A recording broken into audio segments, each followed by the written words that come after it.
우리 하나님의 말씀입니다. 사무엘상 16장으로 갑니다. 사무엘상 16장 4절에서 13절까지 다윗의 기름 부음을 받는 장면입니다. 우리 같이 한번 읽고요. 말씀의 은혜 나누고 나아가도록 하겠습니다. 구약 433쪽에 있습니다. 사무엘상 16장 4절에서 13절. 4절 제가 먼저 읽습니다. 사무엘이 여호와의 말씀대로 행하여 베들레헴에 이르매 성읍 장로들이 떨며 그를 영접하여 이르되 평강을 위하여 오시나이까 이르되.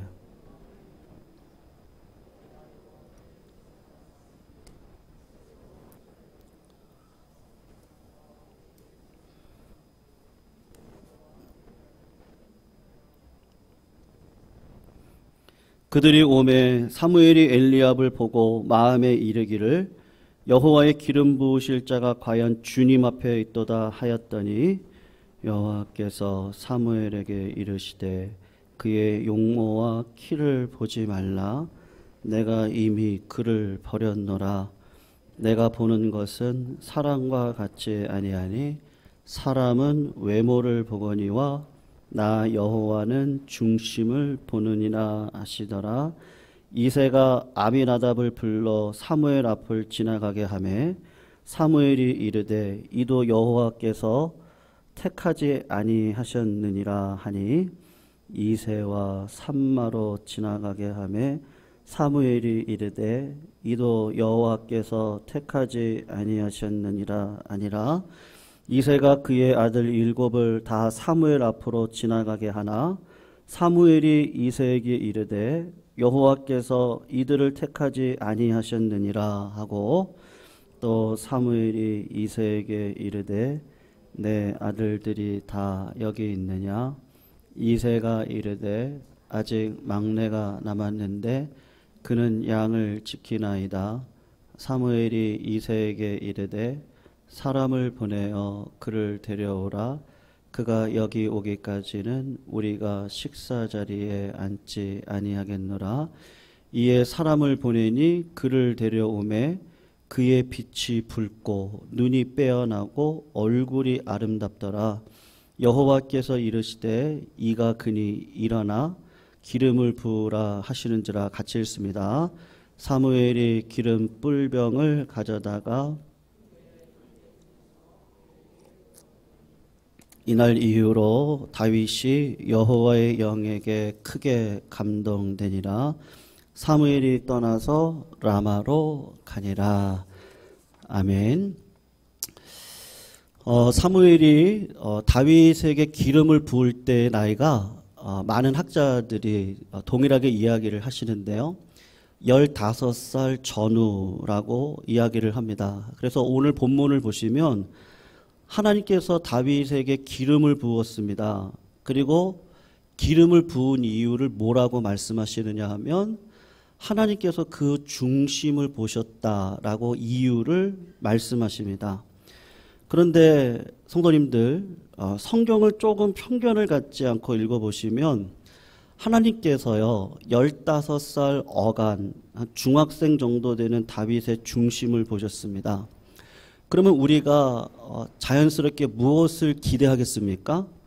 하나님께서 다윗의 마음의 중심을 딱 보았더니 그 마음이 경건하고 그 마음이 거룩하고 하나님 앞에서 참으로 믿음으로 살았던 남다른 사람이었다. 그렇게 나오기를 기대하지 않겠습니까? 그런데 하나님께서 중심을 본다라고 말씀하고 난 다음에 성경은 의도적으로 다윗에 대해서 뭐라고 기록을 하고 있느냐 하면 12절 말씀인데요. 한번 보세요. 그를 데려오매 그의 뭐라고 얘기를 합니까? 그의 빛이 붉다. 그리고 뭐라 그러죠? 눈이 빼어나고 얼굴이 아름답다. 중심에 대한 이야기를 하시면서 하나님은 다윗의 외모에 대한 묘사를 하고 있습니다. 다윗을 데리고 왔습니다.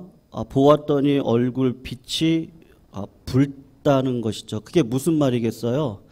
아직은 어린아이의 티가 난다는 말일 겁니다.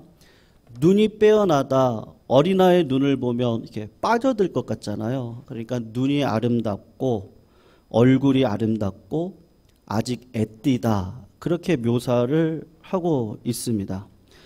하나님께서 왜 중심을 본다 그랬는데 다윗의 외모를 기록을 하셨을까? 이와 관련해서 우리가 하나님에 대한 한 가지 생각을 꼭 하셔야 되는데요. 성도님들, 아담과 하와의 타락 이후에 타락하고 범죄한 사람들 가운데 한번 생각을 해보십시오. 나를 포함해서 사람의 중심을 보았을 때 하나님께서 보실 때 깨끗하고 거룩한 사람이 있을까요? 하나님께서 나의 중심을 딱 보았습니다. 내가 너의 중심을 보았는데, 야, 내가 너의 중심을 보니까 진짜 거룩하고 청결하고 깨끗하다. 그렇게 생각하는 사람이 아담과 하와가 타락하고 난 이후에 과연 있습니까? 그런 사람은 한 사람도 없습니다. 다윗은 밧세바의 사건으로 범죄하고 난 다음에 자기 중심에 대해서 이야기를 하는데, 하나님, 제가 제 중심을 아는데요. 제가 보니까 저는 모태에서부터요. 그러니까 태어나서가 아니고 이미 모태에서부터 제 가운데 잉태했던 사람입니다. 그러니까는 저는 죄가 저의 형질이고 인격입니다. 다윗이 그렇게 고백을 합니다. 그러므로 하나님께서는 중심을 보십니다. 여기 중심이라고 하는 말이 마음으로 해석을 하시면 되는데, 하나님께서 성도님들의 마음을 보시고 저의 마음을 딱 보십니다. 그리고 하나님이 보실 때 깨끗하고 거룩한 마음을 가지고 있는 사람이 아담과 하와의 타락 이후에 있습니까? 그러면 없습니다. 그런데 하나님께서는 다윗의 중심을 보시고 뭐라고 고백하시느냐 하면, 야, 이 사람이 정말 내 마음에 합한 사람이다 라고 말씀을 하십니다. 그렇다면 하나님께서 보시기에 다윗의 마음이 도대체 어떻길래 하나님께서 왕으로 세우기에 합당하다고 생각을 하셨을까? 그것을 성경이 이야기하고 있는데, 하나님께서 사무엘에게 했던 말이 있습니다. 나는 외모를 보지 않는다. 외모보다 더 중요한 그 사람의 중심, 마음이 어떤지를 본다. 그렇게 이유를 대셨습니다. 여러분, 하나님께서 외모로 보실 때 세상적인 기준이나 조건을 가지고 이스라엘 왕을 세운 사람이 있는데, 그게 누구죠? 다윗 전의 왕이었던 사울 왕이거든요. 사울 왕은 요즘식으로 이야기를 하면 엄친아입니다. 제가 엄친아가 무엇인지 사전을 찾아봤더니 엄마 친구의 아들이라고 하는 표현인데, 이것은 능력이나 외모나 성격이나 집안 거의 모든 면에서 완벽한 남자, 보통 우리가 말하는 엄친아를 가리켜서 하는 말입니다. 그 시대의 사울 왕은 능력이나 외모나 성격이나 집안으로 볼 때 왕이 될 만한 사람이거든요. 아버지 기스는 성경에 의하면 베냐민 지파의 유력한 사람이다. 문자적으로 보면 베냐민 지파의 유력하다는 말은 부유하다는 뜻이거든요. 부유한 사람입니다. 집안 배경이 좋았습니다. 그리고 사울 왕은 외모를 볼 때 사울보다 더 아름다운 사람은 없습니다. 남들보다 키가 어깨 위가 더 컸다고 이야기를 하니까 모든 사람들이 볼 때 집안도 좋고 부유하고 키도 남들보다 키가 더 크고 외모도 훤칠하고, 그러면 많은 사람들이 볼 때 저 사람이 아니면 왕이 될 사람이 없는 거죠. 저분이 아니면 누가 왕이 되겠는가? 외모로 볼 때 부족함이 없을 뿐만 아니라 완벽한 사람이 누구냐 하면 사울 왕입니다. 여러분, 사울 왕은요, 하나님으로부터 모든 것을 다 받았는데 그가 시간이 흐르면 흐를수록 나타나는 특징이 있는데, 하나님께서 주신 그 마음, 그 하나님을 중심에 모시지는 않습니다.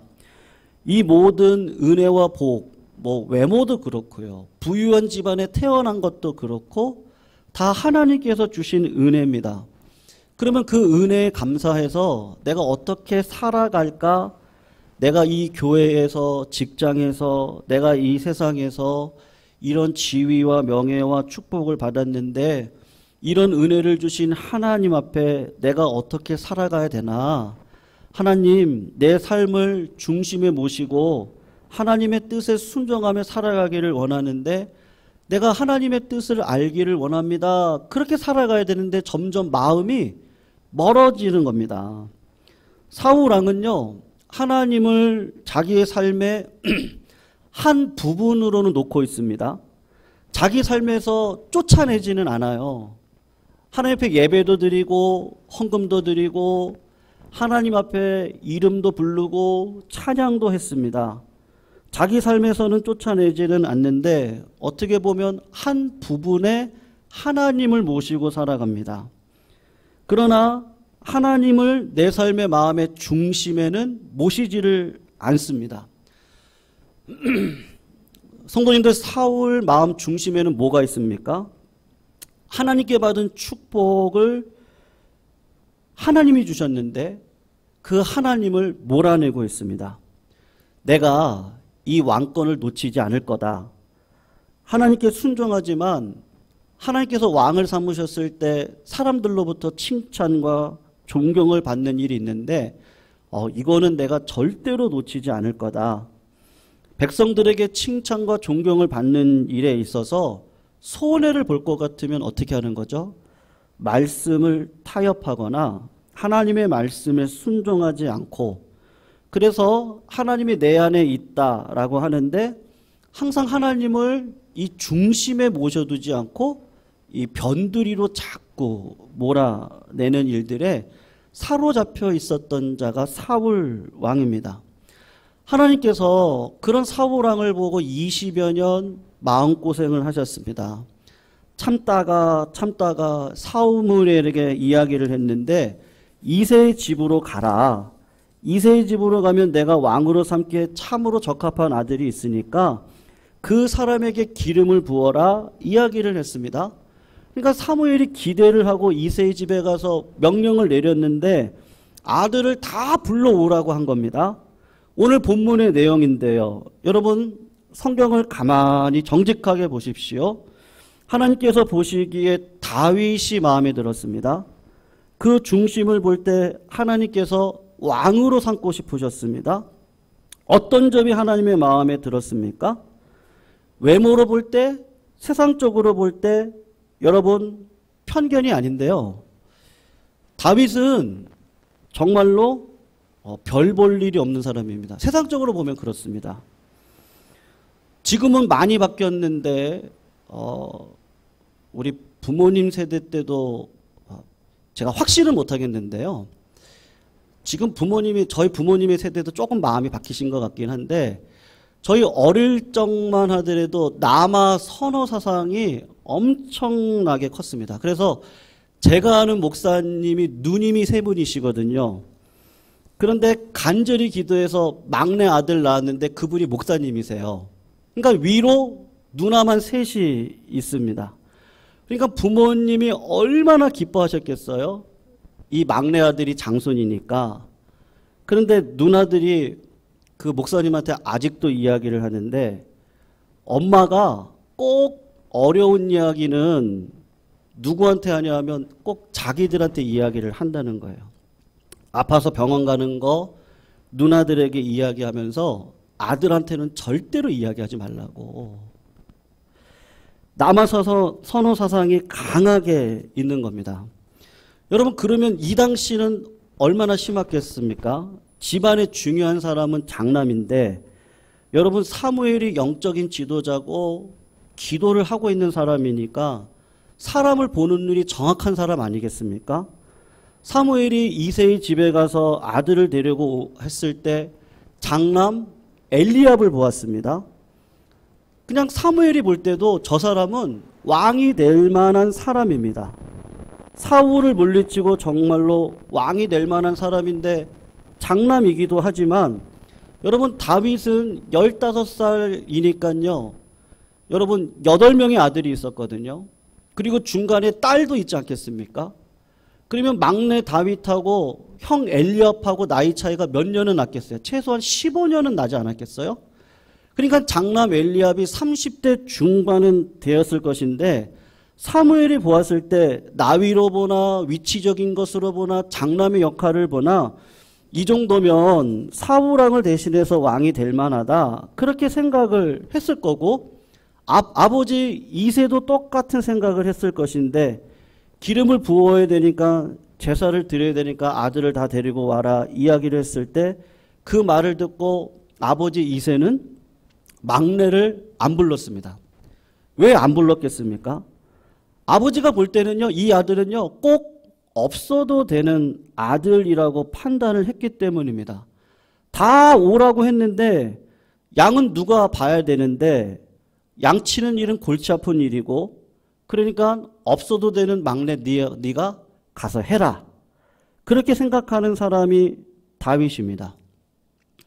그런데 여러분 하나님께서 다윗의 중심을 보시고 정말로 마음에 합하다라고 한 이유가 있습니다. 그러면 무슨 마음이겠습니까? 다윗의 사무엘하 7장 8절 9절인데요. 우리 같이 한번 읽어볼까요? 우리 PPT로 나올 건데요.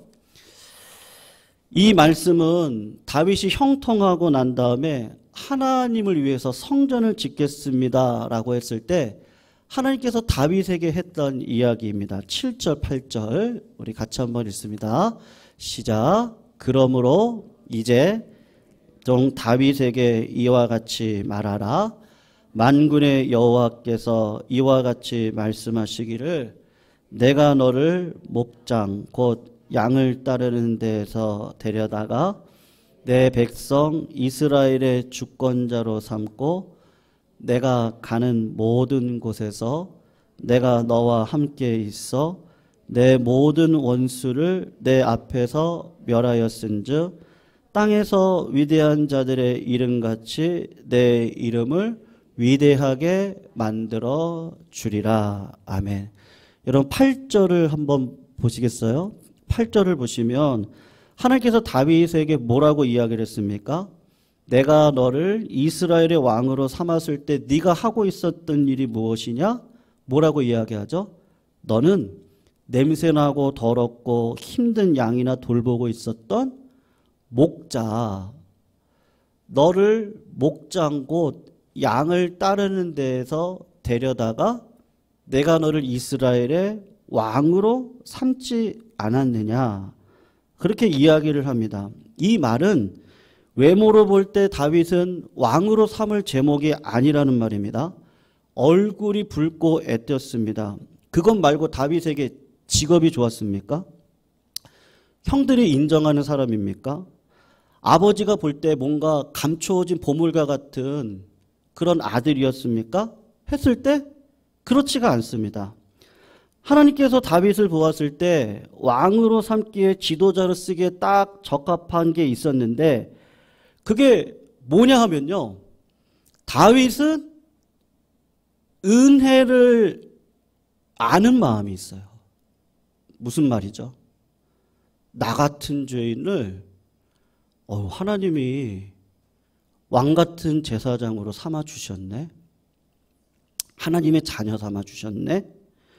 정말 나는 아무런 조건도 없고 진짜 3D 업종에서 일을 해야 되는 다윗을 나를 불러주신 그 은혜가 너무 큰 것을 마음에서 평생을 떠나지를 않습니다. 그 마음을 하나님께서 보신 거예요. 교만은 패망의 선봉인데 이 사람이 교만할 때가 있었어요. 밧세바와 간음을 할 때가 있었어요. 다 죄인이니까 그런 죄를 범합니다. 근데 그것 외에 일평생 하루하루를 어떻게 살아갔느냐면 나 같은 죄인을 살려주신 그 하나님의 은혜가 너무 커서 항상 기뻐하라. 쉬지 말고 기도하라. 범사에 감사하자. 감사하자. 왜냐면 나를 이렇게 불러주셨거든요. 그래서 하나님께서 우리가 좀 아까 읽었던 9절을 보면 내가 너와 함께해서 너를 형통하게 할 것이다. 하나님이 보실 때 다윗을요 10년에서 15년 훈련을 시키면 하나님의 영광을 위해 이스라엘이라고 하는 나라를 하나님의 나라로 세워갈 수 있는 자가 될 수 있겠다. 그래서 골리앗하고 만나기 전에 목동의 시절에 하나님이 훈련시키시는데 사자하고 곰을 만나는데 여러분 곰은요 30초 만에 3번, 4번을 흔들어서 사람 머리도 때리고 몸도 때릴 수 있거든요. 1분도 안 돼서 사람이 뇌진탕에 걸려서 죽을 수 있는 힘을 가진 동물이 곰인데 물맷돌로 돌려가지고 돌을 하나로 맞히면 여러분 제가 군대 시절에 ATT 겨울에 훈련을 합니다. 거기서 저희 대대가 1등을 했거든요. 그래서 연대장님께서 돼지 한 마리를 주셨습니다. 그거를 잡아야 되잖아요. 저희가 잡아가지고 그리고서는 잔치를 벌어야 되는데 이렇게 죄송합니다. 이렇게 목에다가 이렇게 줄을 걸고요. 좁은 데다가 돼지를 딱 집어넣고 이 오한마로 이 머리를 정통으로 때려야 한 번에 기절하는데 우리 군인들이 뭐 돼지를 잡아봤습니까? 그러니까 이렇게 때리는데 안 돼요. 그때 제가 고참이었거든요. 그래서 야 내가 할게. 그리고 하는데 기절을 안 해요. 돼지도 그렇습니다. 하물며 다윗이 물맷돌 하나를 던져가지고 곰을 때려 눕히고 사자를 때려 눕힐 때 어떤 마음을 가졌겠습니까? 이건 하나님이 나를 도와주시지 않으면 이런 일은 없다는 것을 교만하지 않고 겸손하게 어릴 적부터 그런 마음이 있는 거예요. 하나님의 은혜를 아는 거예요. 그 은혜를 아는 마음을 가지고 있기 때문에 내가 이 사람에게 왕권을 줘도 이 사람에게 고난을 줘도 하나님의 은혜를 따라 하나님께 묻고 기도하고 하나님을 바라보며 은혜를 떠나지 않고 살아갈 사람이라는 걸 그 중심에서 하나님이 보신 겁니다.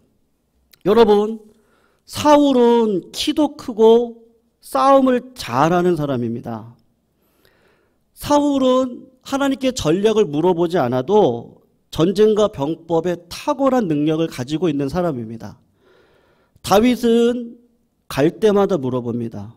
여러분 신앙이 좋다라고 생각할 수 있는데 하나님께 물어보는 이유가 뭐냐면 자신이 없어요.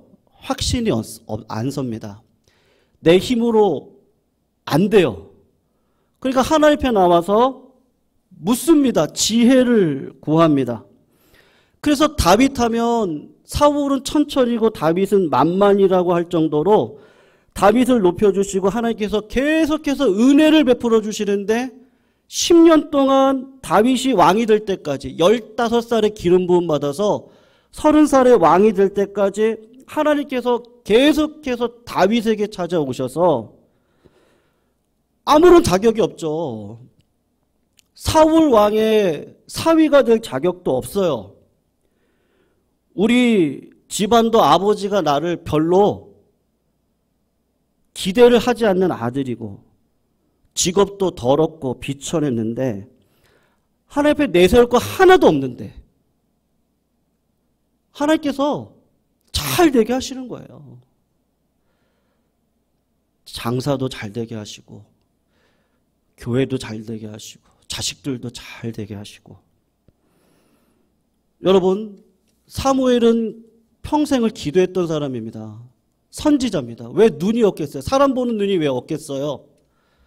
엘리압을 딱 보니까 하나님께서 기름 부으라고 했는데 지금 왕이 필요하잖아요. 엘리압이 딱이죠. 나이적으로 보나 장남의 어떤 역할을 보거나 지금이 딱인데 하나님은 그 사람을 버렸다. 다윗을 딱 보니까 진짜 적합한데 이 다윗은 내세울 것도 없고 학벌도 엉망이고 직장도 없고 근데 이 다윗에게 어릴 적부터 가지고 있는 참 귀한 마음이 있는데 마음이 가난해요. 애통하고 은혜를 받으면 그걸 진심으로 감사하고 살아갈 수 있는 그 착한 마음이 있구나. 그래서 내가 저 사람을 10년, 15년 연단시키면 30살의 왕이 되어져도 하나님을 떠나지 않고 여러분 가장 풍요할 때 다윗이 한 일이 뭐죠? 하나님 성전 짓고 싶어요. 그의 아들 솔로몬은요. 자기 궁전을 짓고 여자를 1000명이나 마병을 정말 수만 마리를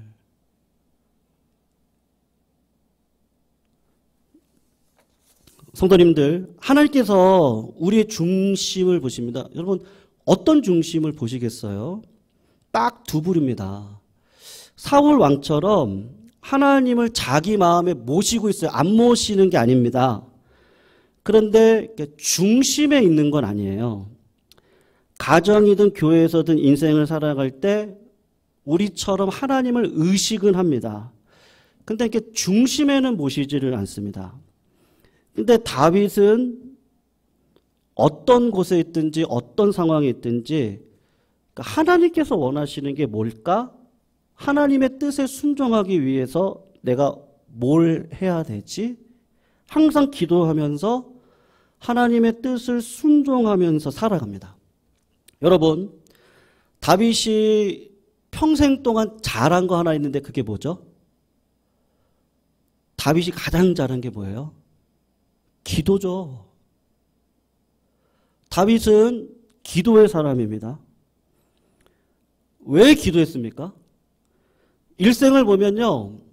아둘람굴, 엔게디, 십광야 늘 쫓겨다니는 인생을 살아가면서 지었던 시편을 보면 다윗이 왜 기도할 수밖에 없는지를 알 수 있는데 저 같은 사람에게 이런 은혜를 주신 하나님을 생각할 때 하나님, 제가 하나님을 저의 삶의 중심에서 하나님을 무시하거나 우습게 여기면 저는 벼락을 맞아 죽을 겁니다.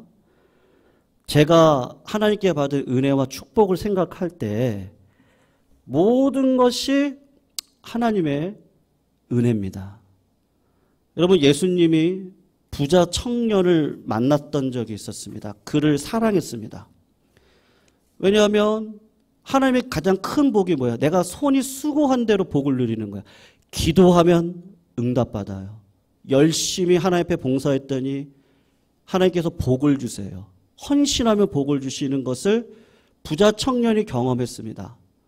근데 부자 청년이 예수님을 만나서 주님, 이라고도 안 하죠. 선생이여, 내가 무엇을 해야 영생을 얻을 수 있습니까? 그때 우리 주님이 하신 이야기가 뭐죠?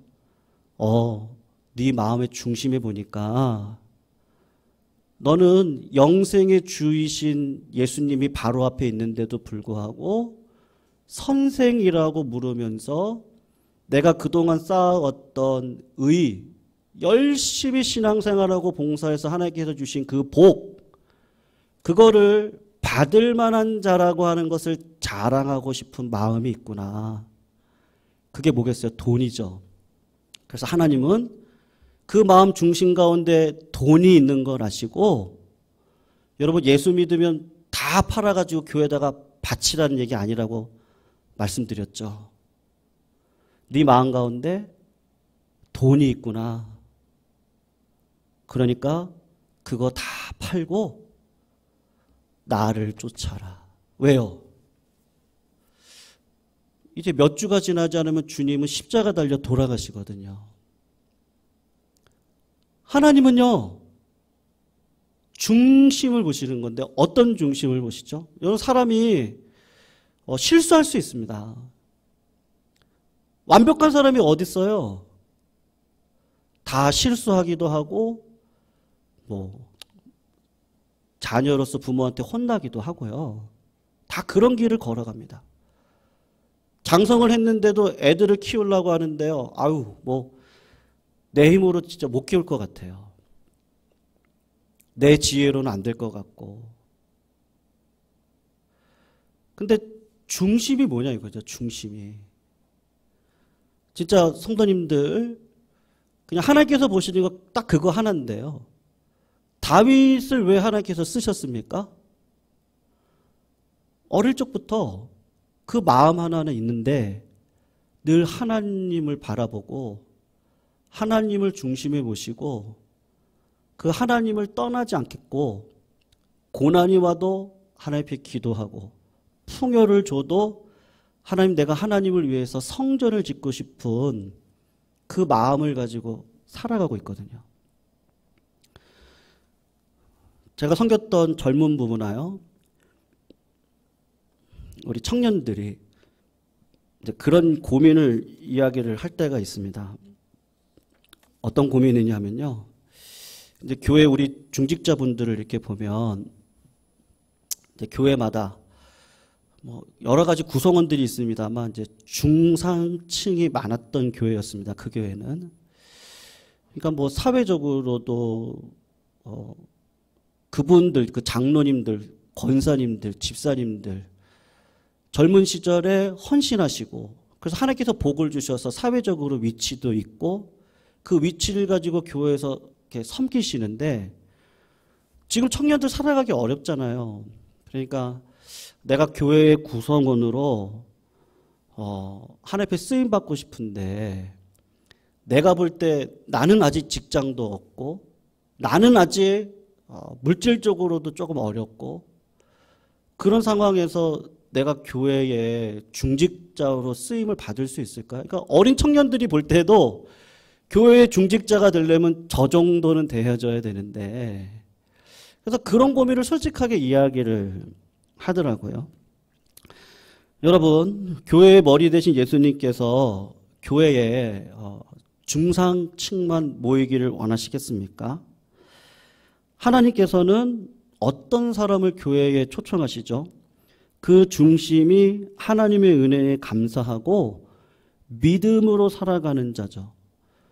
중상층이든 가난하든 부유하든 예수님을 중심에 모시고 살아가는 교인을 하나님께서 이렇게 부르시지 않겠습니까? 하나님께서 다윗을 만났습니다. 그의 외모를 보고 중심을 보셨습니다. 냄새나고 더러운 양을 따라가는 목자를 부르셨습니다. 그리고 그를 왕으로 삼아주셨습니다. 다윗은 지내놓고 보니까 목동 때에도 그리고 광야의 고난 가운데서도 왕으로 실제적으로 쓰임 받을 때도 늘 하나님을 바라보고 기도하고 그 중심에는 하나님 사랑하는 마음이 늘 있었던 것이죠. 성도님들, 우리 좀 이따 부를 찬양이 나의 갈 길 다가도록인데요. 우리가 이 찬양을 부를 때 나의 갈 길 다가도록 누가 인도하십니까? 누가 인도하세요? 예수님이 인도하시죠? 아멘이시죠? 예수님이 인도하십니다. 어려우시죠? 어려움도 누가 주세요? 하나님이 허용하셔서 주신 거예요. 기도하세요. 좀 괜찮으시죠? 그것도 하나님이 주신 거예요. 나의 갈 길 다 가도록 예수님이 인도하십니다. 하나님은 누구를 쓰세요? 내가 풍부에 처할 줄도 알고 비천에 처할 줄도 알아. 내게 능력 주시는 자 안에서 내가 모든 것을 하는데 하나님, 이 사단의 가시, 이 간질병, 하나님 정말 창피해요. 내가 다른 사람은 고치는데 제 병을 왜 내가 못 고쳐요? 정말 창피해서 이방인의 빛으로 이 사역 감당 못하겠어요. 근데 하나님께서 그게 내 뜻이야. 약할 그때 강함이니까 그 질병 그냥 지고 가야 돼. 왜요? 천국을 경험한 사람이거든요. 다 사울은요. 다윗, 사도 바울은요. 근데 그런 아픔이 없으면 교만할 것 같으니까 하나님께서 교만하지 말라고 사단의 가시를 주시고 너에게 있는 그 중심, 그 자족하는 신앙이요. 그거 붙들고 하나님 찬양하면서 살아가라고 그렇게 말씀을 해 주시는 겁니다. 성도님들, 다윗과 같이 쓰임받으시기를 주의 이름으로 축원합니다. 사도 바울처럼 쓰임받으시기를 주의 이름으로 축원합니다. 오늘도 나의 중심을 보시고 나를 은혜 주셔서 하나님의 백성 삼아 나라와 의를 위해 살아가도록 나를 이끌어 주신 그 하나님, 정말 나 같은 놈을 나를 불러주신 그 은혜 하나님 감사합니다. 오늘도 맡겨주신 직분, 맡겨주신 상황 감사함으로 감당하겠습니다. 부족합니다. 하나님 힘을 주시고 내 가정, 우리 교회, 이 나라 하나님 불쌍히 여겨주세요. 그런 마음으로 하루하루를 살아가시기를 부탁드리겠습니다.